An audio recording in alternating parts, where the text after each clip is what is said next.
오늘 주여 나를 구원하소서라는 제목으로 함께 말씀을 나누고자 합니다. 제가 말씀을 이렇게 준비하면서 실은 제가 개인적인 사고가 있어서 근데 제 주변에서 저에게 이제 하는 말이 너는 제가 전도사인 건 저희 모든 사람들이 다 알고 있어서 또 신학교에 다니는 것도 친구들이 알고 있으니까 제가 이제 이렇게 사고가 나면 친구들이 저에게 한 번씩 물어오는 질문이 있습니다. 너는 교회도 다니고 하나님도 믿고 그래서 너는 말씀 가운데 하나님이 너를 보호하신다라고 하는데 왜 너는 자꾸 사고가 나니? 라고 이렇게 물어올 그런 당혹스러운 질문을 해올 때가 있습니다. 그러면 이제 그 친구를 향해서 살며시 좀 만져주면서 그래 그만 조용히 하지 않겠니? 라고 농담으로 이렇게 친구들이랑 넘어가는데 때로는 저희가 이렇게 일반적으로 살아가고 또 우리가 신앙 안에 살아가는 사람들에게 때로는 정말 열심히 살고 그리고 정말 성실하게 사는 사람에게도 때로는 고난과 힘든 시간들이 찾아오는 것 같습니다. 그래서 이제 이런 이야기들을 하다 보니 제가 드라마가 생각이 났는데요. 제가 드라마를 보는데 재주가 없습니다.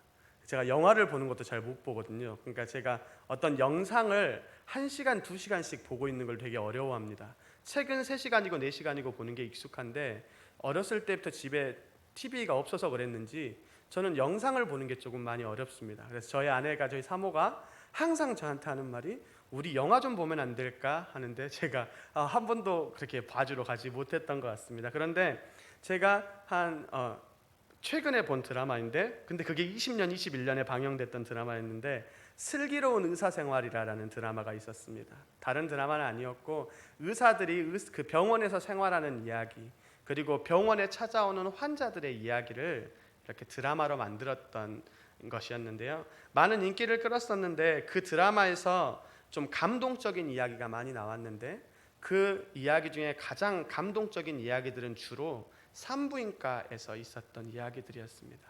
그래서 때로는 산부인과에서 어렵게 아이를 낳은 이야기이기도 하고 때로는 누군가가 정말로 어렵게 노력했지만 하나의 그 희망을 잡고 노력했지만 결국은 실패하는 이야기도 소개가 되기도 합니다.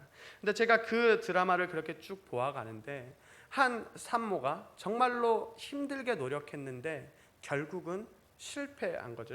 아이가 이제 결국 버텨주지 못했던 거죠.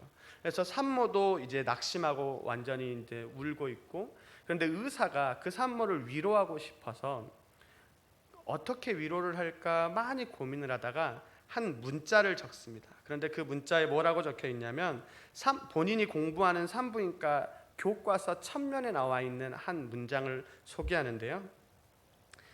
그 문장이 이렇게 적혀 있습니다. 때때로 불행한 일이 좋은 사람에게도 생길 수 있다라고 적어 놓았다고 합니다. 그게 실제로 산부인과 교과서 어떤 한 교과서의 첫 장에 그렇게 적혀 있고 그걸로 그 책을 시작한다고 합니다. 그래서 그 의사가 그 산모에게 때때로 좋은 사람들에게도 불행한 일이 찾아오기도 한다고 합니다. 그러니까 힘을 내시지요 라고 위로하고 그 산모는 그 문자를 받고 또 회복해서 나아가는 모습을 소개합니다.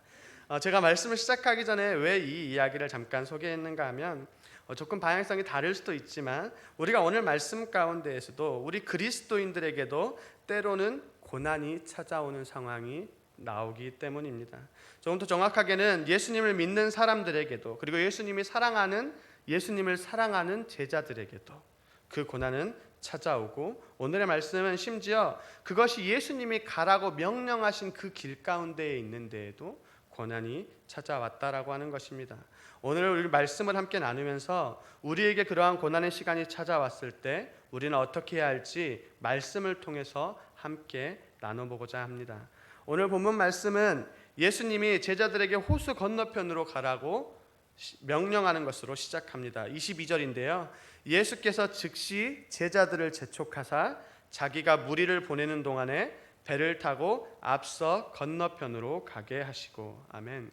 이 상황을 조금 더 이해하려면 이 바로 전장의 말씀 앞에 기록되어 있는 말씀을 알아야 하는데 우리가 오늘 읽은 22절의 바로 앞에는 오병이어 사건을 기록하고 있습니다. 그래서 예수님께서 떡 5개와 물고기 2마리로 5,000명을 어린아이들과 여자를 제외한 5천 명의 많은 숫자들을 먹이시고, 그리고 예수님의 이적을 바라보고 이제 사람들이 몰려드는 것입니다. 그래서 예수님께서는 그 안에서 여러 가지 이적과 말씀들을 가르치고 계셨죠. 그런데 이 예수님을 따르는 사람들의 마음 가운데에는 혹시나 하는 마음과 기대감을 가지고 찾아오는 겁니다. 자신의 먹을 것을, 의식주를 해결해 줄 수 있는 것이죠. 거리에서 배가 고팠는데 먹고 줄였는데 예수님께서 그것들을 해결해 주시고, 그리고 자신들이 생각했을 땐 사람이라고 하기에는 너무나도 큰 이적들을 세워주니, 그럴 것들을 행하시니 사람들의 눈에 점차 예수님이 들어오기 시작하는 겁니다. 왜냐하면 유대인들은 계속해서 자신들을 구원할 메시아를 기다리고 찾고 있었기 때문에 더욱더 그러했습니다. 그래서 사람들이 그 예수님을 바라보면서 이분이신가 하는 기대감을 가지고 예수님을 찾아왔고, 그리고 그것은 그 많은 무리들이 몰려와 있었습니다. 하지만 이것은 예수님의 뜻과는 조금 달랐지요. 하나님의 방법은 아니었습니다. 그래서 예수님은 이 땅에 왕으로 오셨지만 어린 양으로 오셨고, 그것이 이 사람들이 생각했던, 그 당시 유대인들이 보편적으로 생각했던 로마를 무찌르고 다윗의 시대처럼 다시 그 강건한 왕국을 세우는 그러한 것은 아니었던 것입니다. 그래서 예수님께서 제자들을 먼저 서둘러서 보내십니다. 제자들에게 그 강 건너 가라고 명령하시고, 그리고 예수님께서 그 무리들을 돌려보내시고 예수님께서는 산에 올라가서 기도하시죠. 그리고 나서 그렇게 기도하던 과정 가운데 날이 이제 어두워서 예수님께서 제자들을 향해서 넘어가십니다. 24절인데요. 배가 이미 육지에서 술이나 떠나서 바람이 거스름으로 물결로 말미암아 고난을 당하더라. 아멘. 예수님께서 이제 기도를 마치시고 제자들을 향해서 그 강을 건너 가십니다. 근데 이제 그 제자들을 찾아서 갔더니 강 중간에 아직 제자들이 도착하지 못하고 있는데, 그곳에서 풍랑이 일어서 그곳에서 제자들이 고난을 당하고 있는 것이었습니다. 실은 이 배는 제자들이 탄 배입니다. 예수님이 사랑하는 제자들이고, 그리고 정말로 하나님의 말씀을 배우고 그리고 그 말씀대로 살아가려고 하는 제자들인데, 그 제자들에게도 고난이 찾아왔다는 것입니다. 실은 우리의 삶에도 그러합니다. 우리도 예수님의 제자들이고 우리도 그 예수님의 말씀대로 살아가지만 우리의 삶 가운데에서도 고난이 찾아오죠. 저희가 새벽 기도를 나가기도 하고 매일 하나님의 말씀을 묵상하고, 지금 우리는 이렇게 3일 밤에도 예배를 나와 주님 앞에 예배하지만, 그럼에도 불구하고 우리의 삶 가운데 때때로 고난의 시간은 찾아오는 것입니다. 때로는 우리는 이제 하나님이 나와 함께 하신다고 했으니 이제 나의 모든 일이 다 괜찮아질 거야 라는 생각을 할 때도 있지만, 그리고 하나님께서 우리의 모든 것을 채워주시겠다라고 우리가 그렇게 고백을 하기도 하지만, 그럼에도 불구하고 우리의 삶 가운데서는 그렇게 어려운 일이 찾아올 때가 있습니다. 그것이 때로는 육체적인 아픔이 될 수도 있고 재정적인 어려움일 수도 있으며, 그것이 인간의 관계일 수도 있죠. 그런 것처럼 오늘 말씀에서도 예수님의 제자들이 탄 배에는 풍랑으로 인한 고난이 있었습니다. 그렇다면 우리는 그 고난 앞에서 어떻게 해야 할지 함께 좀 말씀을 나누고자 하는데요. 25절, 26절입니다. 밤 사경에 예수께서 바다 위로 걸어서 제자들에게 오시니 제자들이 그가 바다 위로 걸어오심을 보고 놀라 유령이라 하며 무서워하여 소리 지르거늘. 제자들의 반응이 일단 이러합니다. 제자들이 예수님이 오고 계심에도 불구하고 예수님을 예수님으로 바라보지 못하죠. 그리고 예수님의 제자들이라고 함에도 불구하고 밤에 저기에서 무언가가 걸어오니까 예수님일 거라는 생각은 까맣게도 잊어버리고 귀신, 유령일 거라고 생각을 하고 있는 모습이 보여집니다. 그래서 제자들이 예수님이 오심을 유령으로 바라보죠. 그래서 그러한 제자들의 혼란함을 보고는 예수님께서 27절에서 이렇게 이야기하십니다. 예수께서 즉시 이르시되 안심하라, 나니 두려워하지 말라. 아멘. 예수님은 그러한 제자들의 모습을 보시면서 꾸짖지 않으십니다. 그런 제자들을 한심하게 바라보시는 것이 아니라 그렇게 혼란스러워하고 고난간에 넘어져가는 그 제자들을 향해 즉시 안심시키고 예수님 본인이심을 이야기해 주시는 것이죠. 그리고 나서 28절인데요. 베드로가 대답하여 이르되 주여 만일 주님이시거든 나를 명하사 물 위로 오라 하소서 하니. 아멘. 그 예수님의 오심을 이제 알고 나서 또 제자인 베드로가 나섭니다. 그리고 그 예수님을 향해서 자신도 그 물 위를 걸을 수 있게, 예수님처럼 물 위를 걸을 수 있게 해달라고 이야기하는 모습을 볼 수 있습니다.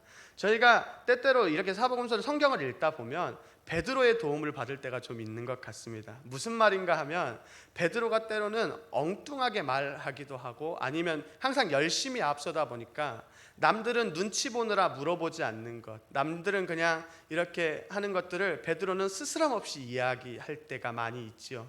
그래서 그 베드로가 때로는 예수님에게 칭찬을 받기도 하고, 또 어떨 때에는 그것이 너무 과해서 예수님에게 꾸짖음을 들을 때도 있습니다. 하지만 제가 말씀을 읽으면서 보면 베드로를 보고 있으면서 항상 위로를 받는 것은, 나만 이런 인간적인 모습으로 살아가는 것이 아니라 예수님의 가장 사랑하는 저 제자 베드로도 인간적인 모습을 보여줌 속에서 때로는 위로를 받을 때도 있는 것 같습니다. 그리고 오늘 말씀에서도 베드로는 그 예수님의 오심을 보자마자 예수님에게 번쩍 손을 들고 그렇게 이야기하는 것이죠. 예수님, 진짜 예수님이시라면, 유령이 아니라면, 귀신이 아니라면 그럼 저도 이 물 위를 좀 걷게 해주시죠 라고 이야기하고 있습니다. 근데 예수님께서는 그런 베드로의 모습을 보시고는 꾸짖거나 그렇게 이야기하지 않으십니다. 그 베드로를 바라보고는 베드로에게 그러면 너가 그 물을 걸으라라고 이야기해 주시고 있습니다. 실은 베드로가 이렇게 예수님께 말하는 것만 해도 대단한 믿음이죠. 왜냐하면 지금 베드로가 있는 상황은 예수님이 나와서 오셨다고 해서 풍랑이 잦아들지 않았습니다. 지금 달라진 상황은 아무것도 없고 제자들은 계속 고난 가운데 있었고, 베드로가 물 위를 걷는다고 해서, 예수님이 계신다고 해서 지금 그 바다가 잔잔해진 상황이 아니라는 것입니다. 그럼에도 불구하고 베드로가 예수님을 믿음으로, 예수님을 의지함으로 그 물을 걸으려고 하고 한 걸음 한 걸음 예수님을 향해서 이야기하는 것입니다. 그래서 그렇게 베드로가 그 물을 걷는데 30절입니다. 바람을 보고 무서워 빠져가는지라 소리질러 이르되 주여 나를 구원하소서 하니. 베드로가 예수님의 명령에 따라서 호수를 걸어서 예수님을 향해 걸어갑니다. 그 믿음을 가지고 걸어가죠. 하지만 베드로가 실제로 그 물 위를 한 걸음 한 걸음 나아가다가 그만 바람을 보고 무서워서 다시 물에 빠져 들어가게 됩니다. 무슨 말인가요? 베드로가 실제로 물 위를 걸었습니다. 예수님을 향한 믿음을 가지고 그 길을 걸어갔고 예수님을 향해 믿음의 걸음을 걸어갑니다. 베드로의 믿음이 없었던 게 아니죠. 왜냐하면 예수님께서 31절에서 말하시기를 믿음이 작은 자여 이야기하십니다. 예수님께서 베드로를 향하여서 이야기하실 때 믿음이 왜 없냐라고 말씀하지 않으시죠. 믿음이 작다라고 이야기하십니다.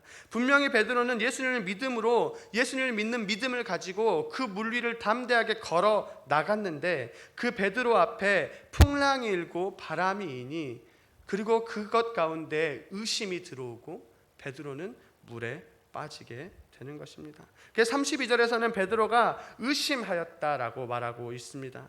그리고 그러한 의심 가운데 베드로는 물속으로 빠져 들어가는 것이죠. 그리고 그 예수님은 그러한 베드로를 보고 계시지 않고 바로 움직이십니다. 31절인데요.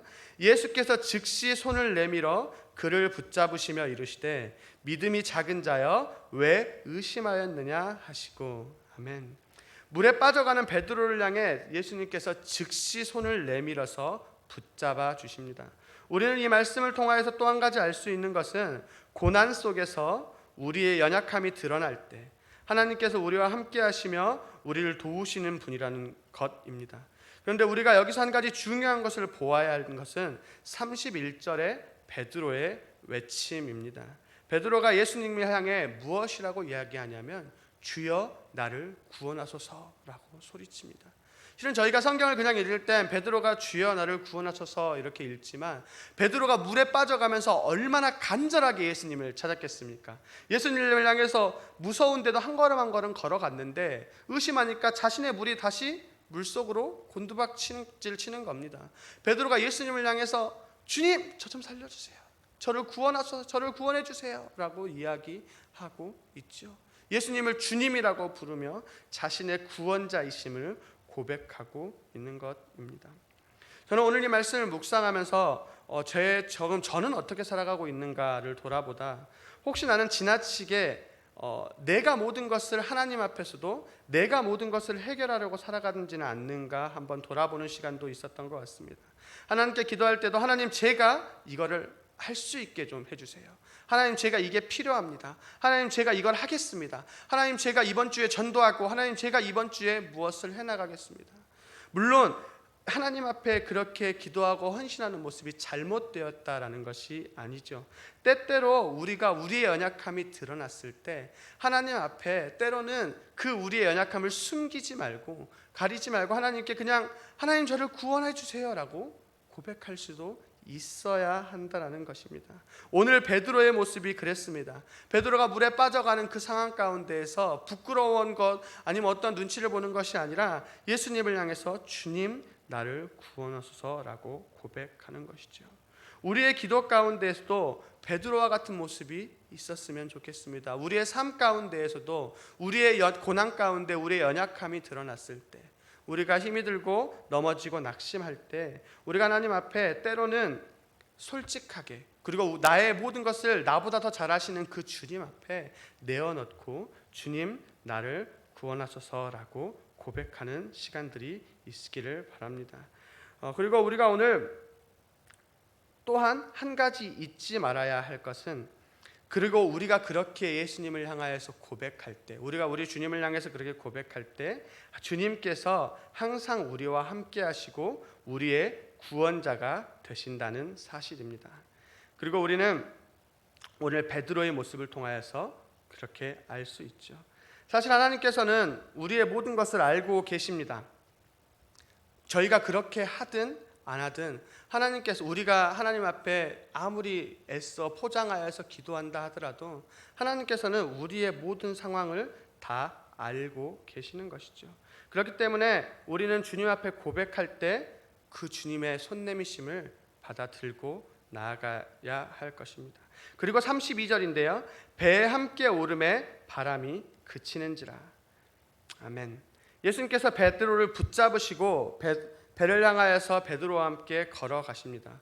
그리고 이 모든 상황은 언제 해결이 되냐면 예수님과 베드로가 함께 배에 오를 때 모든 상황은 해결이 됩니다. 그런데 베드로가 예수님을 향하여 처음 걸어갈 때의 걸음과 돌아올 때의 걸음이 다르죠. 처음 예수님을 향하여 걸어갈 때에는 걷다가 의심이 들고 두려움 가운데에서 물에 빠져들지만 예수님께서 그 베드로를 붙잡으셨을 때 그리고 그 베드로와 함께 배에 돌아올 때 더 이상 베드로는 그 물속에 가라앉지 않습니다.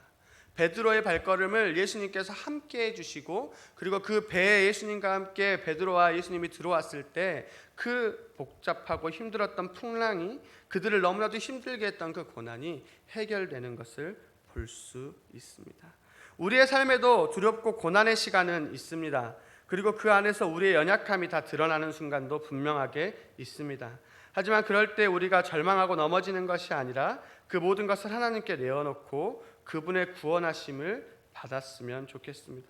또한 우리가 한 가지 잊지 말아야 할 것은 오늘 그 제자들을 향하여서 강 건너로 가라고 명령하셨던 분이 그 예수님이셨다라는 것을 기억하셨으면 좋겠습니다. 제자들이 비록 가다가 잠깐 고난을 당하고 있었지만 그 길은 22절에서 예수님께서 가라고 명령하신 곳이지요.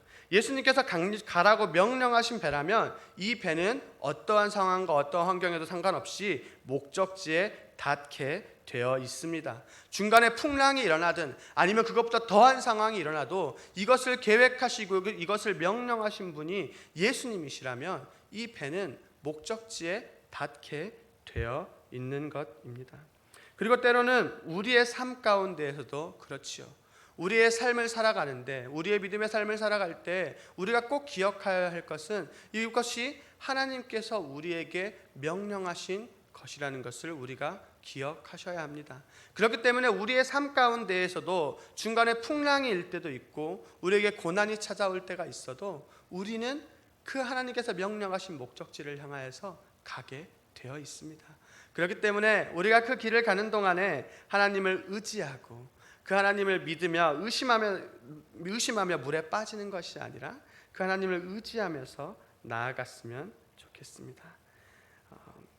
말씀을 조금 정리하려고 합니다. 네, 제가 조금 말씀을 중간에 조금 그랬었는데 오늘 말씀을 좀 정리하려고 하는데요.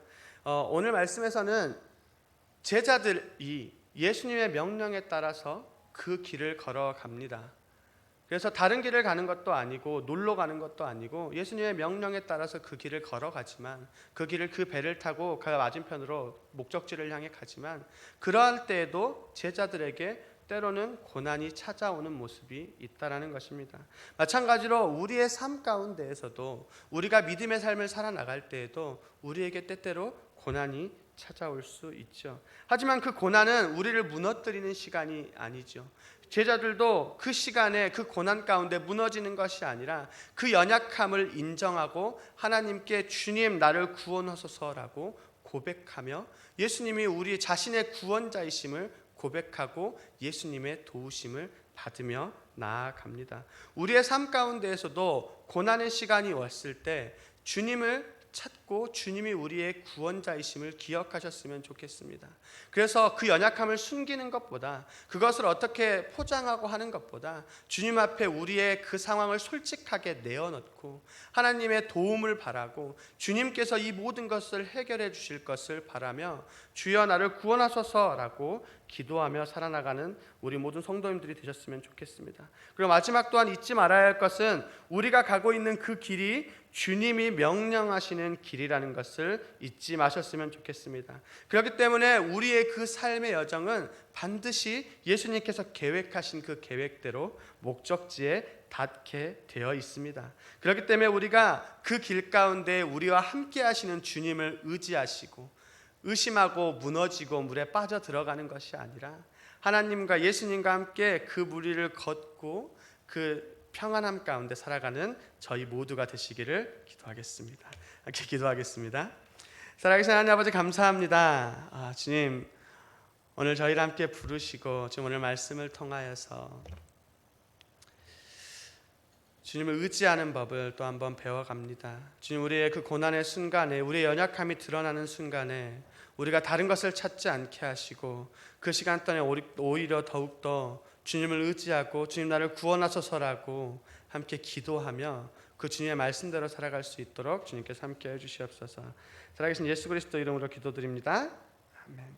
저희 이 시간 찬송 함께 찬양 하나